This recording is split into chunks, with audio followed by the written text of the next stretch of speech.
माँ ने बुलाया है, खाना खा लो, जल्दी चलो ना बाबा, बहुत भूख लगी है। अगर इतनी ही तेज भूख लगी है तो तुम दोनों खा लो ना जाकर। नहीं, भूख तो लगी है, पर आपके साथ ही खाना खाएंगे हम। अच्छा बस 2 मिनट रुको, फिर यह वाली क्यारी की गुड़ाई कर दूं, फिर आता हूँ। ठीक है बाबा, जल्दी करो, वरना खाना ठंडा हो जाएगा। काव्या की बात सुनकर हरिया मुस्कुरा दिया और अपना काम खत्म करने में लग गया। यह कहानी हरिया की इन्हीं 2 बेटियों की है, जिनके नाम थे काव्या और कीर्ति। दोनों बहनें अपने बाबा हरिया और माँ गीता के साथ गांव में रहती थीं, जहां उनके घर के ठीक सामने उनका बड़ा सा खेत था और बगल में एक बड़ा सा तालाब भी था। फिर उस दिन घर जाते हुए बाबा, यह खेत तो हमारे काम का है, लेकिन यह तालाब हमारे किसी काम का नहीं है। आप इसे बेच क्यों नहीं देते? हाँ, बेचकर जो पैसे मिलेंगे उससे हम बढ़िया बढ़िया चीज़ें खरीदेंगे। ऐसा कभी मत करना मेरी बच्चियों, यह तालाब तुम्हारे दादाजी की आखिरी निशानी है। पता है कई साल लगाकर उन्होंने बड़ी मेहनत से इसे खोदा था। क्या सच में अकेले ही उन्होंने इतना बड़ा तालाब खोद दिया? बातें करते हुए हरिया और उसकी दोनों बेटियां अब घर आ चुके थे। हरिया की पत्नी गीता ने उन सबके लिए खाना लगा दिया और सभी एक साथ खाना खाने बैठ गए। फिर खाना खाते हुए बाबा, आगे बताओ ना, फिर क्या हुआ? अच्छा, तो तुम दोनों पूरी कहानी सुनना चाहती हो? हाँ बाबा, बताओ ना। तो फिर सुनो, एक बार की बात है। हमारे गांव में कई साल पहले भयंकर सूखा पड़ा। बड़ी मुसीबत की घड़ी थी वह, पर उस घड़ी में भी तुम्हारे दादाजी ने हार नहीं मानी। उस साल बारिश नहीं हुई थी, तो किसी के पास कुछ करने के लिए था ही नहीं। फिर क्या हुआ बाबा? फिर उन्होंने सोचा कि अगली बार कभी ऐसी स्थिति बने तो हमें उसके लिए पहले ही तैयार रहना चाहिए। तो उन्होंने उठाया फावड़ा और अपने ही खेत में उसे चलाना शुरू कर दिया। सूखे खेत में बाबा, हाँ सूखे खेत में। फिर वो फावड़ा चलाते गए। गांव वालों को लगा कि वह पागल हो गए हैं, लेकिन ऐसा नहीं था। कई महीनों तक वह अकेले ही उस खेत को खोदते रहे और फिर धीरे धीरे उसने एक बड़े से गड्ढे का रूप ले लिया, यानी वो तालाब बन गया। फिर उसमें से पानी निकला। बाबा, ऐसे थोड़े ही निकल आता है पानी। फिर उन्होंने इंतजार किया। जब बारिश आई तो सब देखते ही रह गए, क्योंकि बारिश के बाद वह बड़ा सा गड्ढा सुंदर सा तालाब बन चुका था और उसमें ढेर सारा पानी जमा हो गया था। तब जाकर गांव के लोगों को समझ आया कि बाबा ने असल में बारिश के पानी का संचय किया है, जो अगले साल की बारिश तक सबके काम आने वाला था। अरे वाह, दादाजी ने तो कमाल कर दिया। अब तुम्हारे दादा इस दुनिया में नहीं रहे, लेकिन उनका दिया हुआ ये तालाब और उनकी सिखाई हुई बात कि मुसीबत के वक्त हार नहीं माननी चाहिए, ये आज भी हमारे साथ है बच्चों। हाँ बाबा, आपने बिल्कुल सही कहा। माँ बोली, अच्छा अब कहानी पूरी हो गई हो तो खाना भी खा लो, सारा खाना ठंडा हो रहा है। बच्चियाँ हंस के बोले। बाबा, माँ तो बहुत गुस्से में लग रही है। कोई बात नहीं, मुसीबत की घड़ी में हार नहीं माननी चाहिए। अब जल्दी से खा लो, इससे पहले कि बात हाथ से निकल जाए। हाँ, काव्या और हरिया फुसफुसाते हुए हंसने लगे। इसी तरह कई साल बीत गए। फिर एक साल उनके गांव में फिर से सूखा पड़ा। परिवार के लिए बड़ी दिक्कत आ गई। हरिया को एक बीमारी ने जकड़ लिया। गर्मी और बीमारी की वजह से हरिया और तालाब दोनों ही सूखते जा रहे थे। हरिया की तबीयत दिन ब दिन बिगड़ने लगी और फिर माँ, तुम चिंता मत करो, हम बाबा को शहर लेकर जाएंगे, उनका अच्छा इलाज कराएंगे। पर इतना पैसा कहाँ है हमारे पास?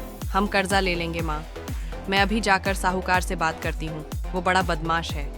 कीर्ति बेटा, जरा ध्यान से। कीर्ति गांव के साहूकार के पास पहुंची और उसे अपने घर की सारी दशा बताई। ओ हो, और यह अच्छा आदमी है, इसीलिए तुम्हें कर्जा दे देता हूँ, लेकिन बदले में क्या गिरवी रखोगी? बताओ, हमारे पास ले देकर एक तालाब ही है भान सिंह जी। अरे उस नाले जैसे गंदे तालाब का मैं क्या करूँगा भाई, उसके बदले तो कोई ढेला भी ना दे। एक काम करो, तुम मुझे अपने खेत के कागज दे दो और लाख ले लो। ठीक है। कीर्ति अपना खेत गिरवी नहीं रखना चाहती थी, क्योंकि ले देकर उनकी कमाई का एक वही जरिया था, लेकिन उसे ना चाहते हुए भी भान सिंह को अपने खेत के कागज देने पड़े और उसने साहूकार से लाख ले लिए। माँ, तुम चिंता मत करो, देखना बाबा का इलाज अच्छे से हो जाएगा, वो पहले की तरह एकदम ठीक हो जाएंगे। खुदा करे ऐसा ही हो। वो लोग शहर के एक बड़े अस्पताल में पहुंचे, जहां उन्हें पता चला कि हरिया की किडनी खराब है और इलाज में 4 लाख रुपए लगेंगे। अब गीता और दोनों बहनें चिंता में आ गईं। उन्हें फिक्र सता रही थी कि बाकी पैसों का इंतजाम कैसे होगा। तब माँ ने कहा, कीर्ति, एक काम कर, तू काव्या को लेकर गांव जा। वहाँ छोटे कमरे में एक पुराना संदूक है, उसमें मेरे चांदी के कुछ गहने हैं, जल्दी से वह सब लेकर आ जा। पर माँ, इनसे क्या होगा? हमें तो पूरे 3 लाख और चाहिए। अरे कुछ तो होगा, बाकी का भी कुछ इंतजाम हो जाएगा। गीता की बात मानकर दोनों बहनें वापस गांव चली आईं और घर पहुंचते ही उन्होंने उस संदूक को खोला। ये पहली बार था जब उन्होंने उस संदूक को खोला था। उस संदूक को खोलते ही सबसे पहले ढेर सारी धूल निकली। फिर एक लाल रंग के कपड़े की पोटली थी जिसमें गीता के कुछ गहने रखे थे। ए खुदा, मेरी माँ की शादी की निशानी भी अब हमें बेचनी पड़ रही है। हमारी मदद करो, ए खुदा, हमारी मदद करे। कीर्ति की आंखों में आंसू थे। तभी काव्या की नज़र संदूक की तली पर पड़ी जो कुछ उठी हुई सी थी। उसने वहां से लकड़ी का वो हिस्सा हटाया तो वहां उसे एक छोटी सी डिब्बियाँ नजर आई। दीदी, यह क्या है और इसे इतना छुपाकर क्यों रखा है? पता नहीं, रुक, मैं इसे खोलकर देखती हूँ। जैसे ही कीर्ति ने वो डिब्बियाँ खोली, उसमें एक बड़ी सी चाबी और एक चिट्ठी थी। कीर्ति ने वह चिट्ठी खोली जो असल में उसके दादा ने अपने बेटे हरिया के लिए लिखी थी। कीर्ति ने चिट्ठी को पढ़ना शुरू किया। मेरे बेटे हरिया, मैं जानता हूँ कि तू मुझसे बहुत प्यार करता है, पर अब मेरी उम्र हो चली है और यह बीमारी मुझे अपने साथ लेकर ही जाएगी। तूने अपनी जिंदगी भर की कमाई मेरे इलाज पर खर्च कर दी, लेकिन ये ठीक बात नहीं है। आगे तेरी संतानों को भी पैसों की जरूरत पड़ेगी। एक राज छिपाकर रखा मैंने तुझसे ताकि तू या तेरी संतानें सही वक्त आने पर उसका इस्तेमाल कर सके। तालाब की खुदाई करते वक्त मुझे कुछ मिला था। यह चाबी तेरी सारी समस्याएं खत्म कर देगी। बस याद रखना कि यह चाबी असल में मेरे दिल की है। दीदी, क्या दादाजी ने पैसे या गहने छुपा कर रखे होंगे? कहीं हाँ काव्या, लगता तो ऐसा ही है। तू सोचना जरूर, दादाजी के पास कुछ ऐसा था जिसकी मदद से वह खुद का इलाज करा सकते थे, लेकिन उन्होंने वह हमारे बाबा और हमारे लिए छोड़ दिया और अपने प्राणों का बलिदान कर दिया। पर सवाल यह है कि क्या बाबा को इस बारे में कुछ पता नहीं चला?